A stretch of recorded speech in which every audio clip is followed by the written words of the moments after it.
40ഓളം തൊഴിലാളികൾ അവിടെ ഉണ്ടായിരുന്നതായി വിവരമുണ്ട്. അതിൽ എത്ര പേർക്ക് പരിക്കേറ്റിട്ടുണ്ട് എന്നതിൽ ഔദ്യോഗികമായി ഒരു സ്ഥിരീകരണം വരേണ്ടതുണ്ട്, വിവരം വരേണ്ടതുണ്ട്. ശ്രീജിത്ത് ശ്രീകുമാരൻ സംഭവസ്ഥലത്ത് ഇപ്പോഴും തുടരുന്നുണ്ട്. ശ്രീജിത്ത്, ഈ ഫയർഫോഴ്സിനുമൊപ്പം പോലീസിനും അവിടേക്ക് എത്തുന്നതിനുള്ള പ്രധാന വെല്ലുവിളി ഈ സ്ഫോടനങ്ങൾ, ഈ പൊട്ടിത്തെറികൾ ഇങ്ങനെ തുടരുന്നതാണല്ലോ. എന്തൊക്കെയാണ് ഇപ്പോൾ രക്ഷാദൗത്യത്തിനായി അവർ സ്വീകരിക്കുന്ന മാർഗങ്ങൾ, ശ്രീജിത്ത്?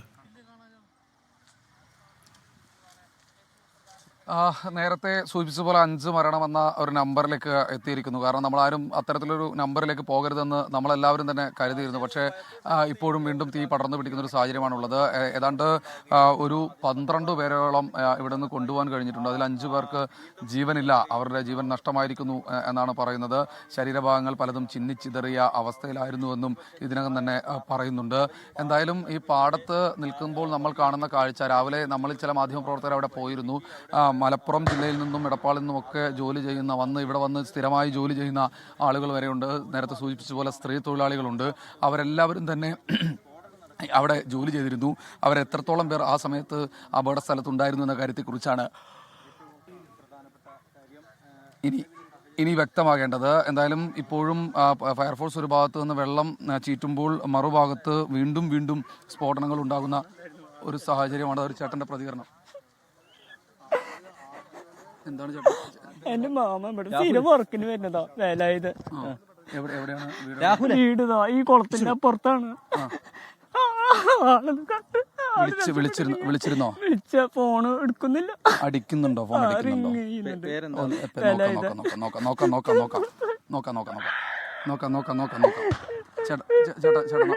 ചേട്ടാ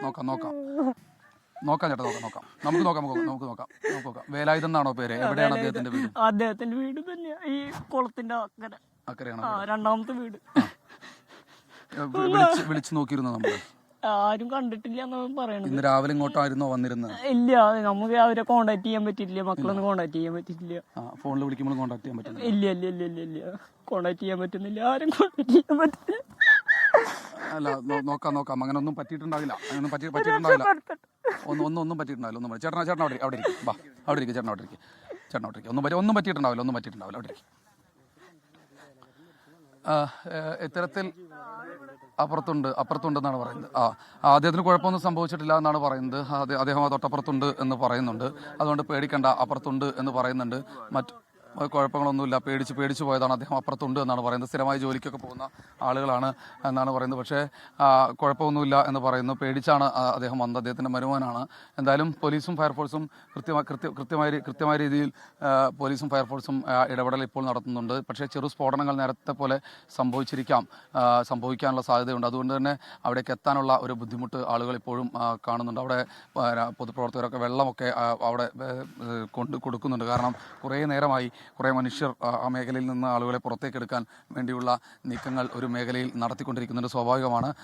അതുകൊണ്ട് തന്നെയാണ് ഇത്തരത്തിൽ ഇങ്ങനെ കുറേ ആളുകളവിടെ നിൽക്കുന്നതുകൊണ്ട് മാത്രമാണ് ഇപ്പോൾ ഈ ഒരു കുറച്ചധികം ആളുകളെങ്കിലും പുറത്തെടുക്കാൻ നമുക്ക് കഴിഞ്ഞിട്ടുള്ളത്. എന്തായാലും പോലീസും ഫയർഫോഴ്സും നാട്ടുകാരും ഒക്കെ ശ്രമകരമായി തന്നെ അവരുടെ ഇടപെടൽ ഈ ഒരു ഘട്ടത്തിൽ നടത്തിക്കൊണ്ടിരിക്കുകയാണ്. ഉന്മേഷം.